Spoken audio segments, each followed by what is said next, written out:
Alright, first video of my 76 Jeep cj5. Doors over there. Got it probably a month ago. Original hardtop and doors. I just took the hardtop bolts out with the Sawzall because they were probably factory on top bolts and everything. Looks like somebody tried to get it off one time or another, but it was all the bolts were or the screws, excuse me, were totally stripped. Got some junk in the back right now. There's the top, there's the tailgate. New lights, holes everywhere. Here's one of the doors that would fit if the hardtop was securely on. It is a little bit off right now because I did just take off the top. It weighs probably like 200 pounds, so I gotta have somebody else help me because it's just too awkward to try to grab. Go around this side. In the cowl here, there was a little garden growing, probably like 5 inches of dirt. What looked like actually like, I don't know, it was crazy. There were a bunch of little plants growing in there, and took pictures. I'll put them up. As you can see, the Sawzall there kind of ate into it. You know, if I fix up the top, that'll be easy fix. Just kind of took some paint off and whatever. There's a new hood. The guy I got it from was planning on restoring it. He didn't want to anymore. He already had 2 CJs. So I guess that was my that was a little gift, I guess, to me. Let's see if I can get this shot vac off the top. That's what I used to get the dirt out of that cowl. Show you the engine. There's no battery in it right now. I do have a new one, just haven't put it in yet.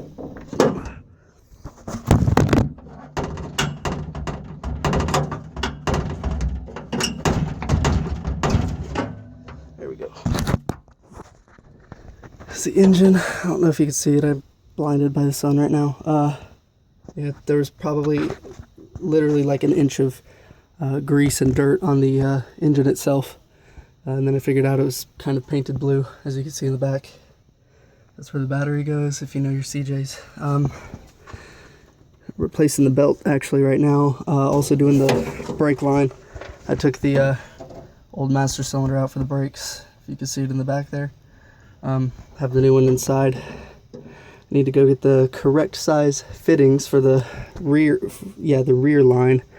Put a new air filter in there just to, you know, do a little bit of a tune-up, I guess.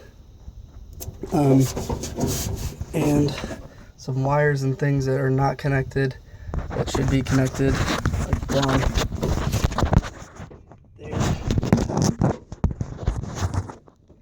there, if you can see. I'm not sure which goes to which. Figured out though. Got this Jeep for $1,800, so I'm gonna put as much into it as I can without going over value, and get her looking nice again. It's my favorite year and everything. 76 cj5. It's a 4.2 inline 6 manual, obviously. Well, not obviously, but there it is right there. The previous owner got it from a friend, so in total, including me, it's had 3 owners. Those are what we believe are the original miles.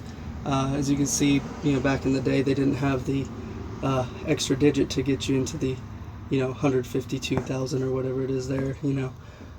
So it could have rolled over, but the guy said he never drove it. That's why it's so rusty. It just sat outside.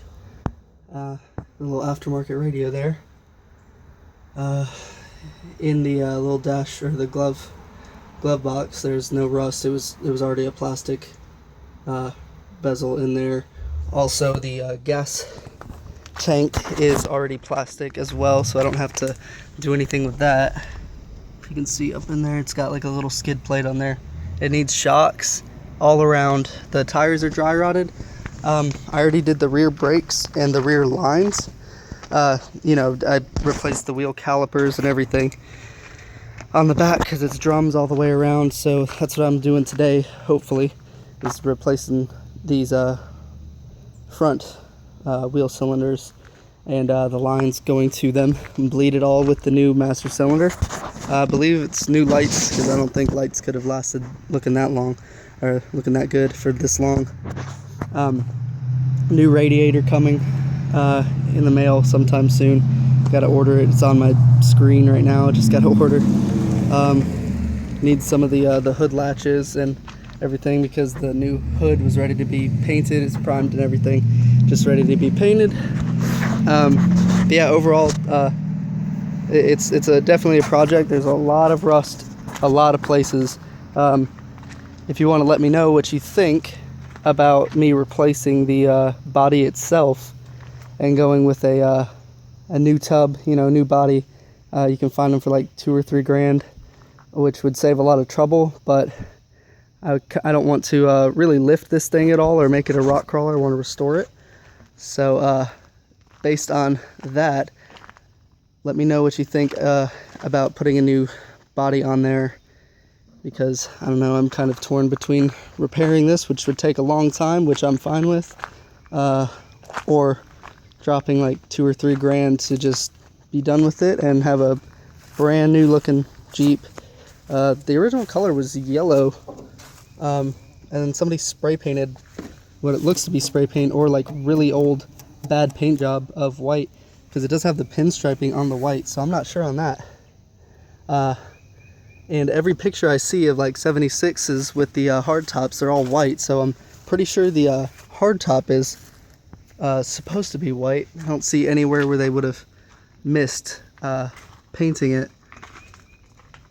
Yeah, everywhere I've checked, it looks pretty much to be all white. It's not in bad shape either. There's a little Jeep sticker, so you know it's factory. If you want to let me know if I absolutely need one of these little charcoal canisters. I know it's to help the, you know, the output of emission and everything, but it touched the exhaust. It fell. It was bungee corded together, and it didn't see it before I drove it around, and it touched the exhaust and just melted. Now there's charcoal everywhere, dirty, greasy rags.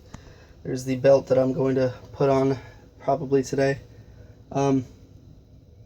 Also, if you know anything about manual transmissions, or I'm sorry, the four-wheel drive, I believe it was stuck in, not stuck, but I believe when I drove it around town, max speed I hit was 55, and I think it was in four-wheel drive that entire time. The little wheel locks to get it to four-wheel drive or two-wheel drive was it was all the way turned to the four-wheel, and yeah, so I turned those back as soon as I realized that, after watching some old Jeep commercials where they would show you how to put it in four-wheel. But yeah, it's pushed all the way up to the front, which I believe says four-wheel drive. So if you want to help me out, let me know if I ruined anything or if it's fine. I mean, I haven't put it into any other type of drive, two-wheel or anything, since I changed the little wheel thing here. But yeah, let me know what you guys think. I know it's not pretty right now, but if you love Jeeps, then it's you know the potential it has to look awesome. And I mean, I love it right now. I'm gonna take a video of it when I get the top off. Hopefully when somebody comes home, they will not be too upset with me for asking them to help me take that off, because it does weigh a lot. But yeah, let me know what you guys think. Yep, this is Colin, my 76 Jeep cj5 4.2 inline 6. Thanks guys.